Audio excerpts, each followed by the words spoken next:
patikslinti, pats esi tas žmogus, kuris pirmas pasižiūri, kas yra, ir paskui tas, kuris paskutinis jau sakai, viskas gerai, iš šito pastato galima išeiti ir kurį laiką nesimatyti.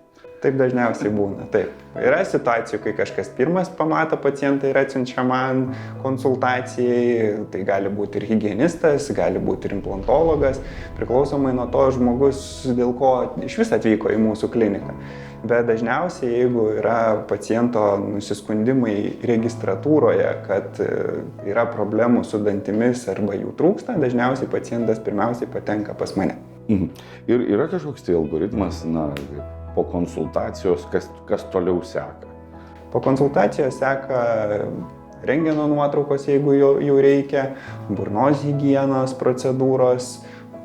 Iš esmės tai yra paruošiamasis gydymas, kad būtų galima toliau dirbti su pacientu švarioje, tvarkingoje burnoje. Tada yra sudaromas gydymo planas, jeigu reikia, pasitelkiant modelius burnos, suskaičiuojame, kas yra aktualu pacientui, pasiūlome vieną ar kitą variantą, kad turėtų žmogus alternatyvas, iš ko rinktis, ir tada einame vienu iš pasirinktų kelių. Tai tada jau prasideda didysis darbas.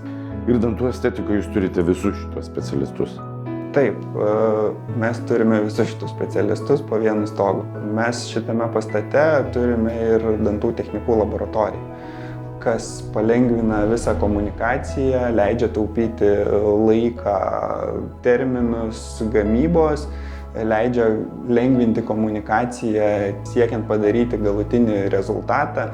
Mes galim pasikviesti technikus tiesiai į kabinetą, aptarti spalvą, kažkokias minimalias korekcijas padaryti čia ir dabar, nereikia siųsti darbo atgal, laukti vėl kelias dienas, kol tas darbas vėl grįž. Tas leidžia trumpinti ir greitinti visą procesą.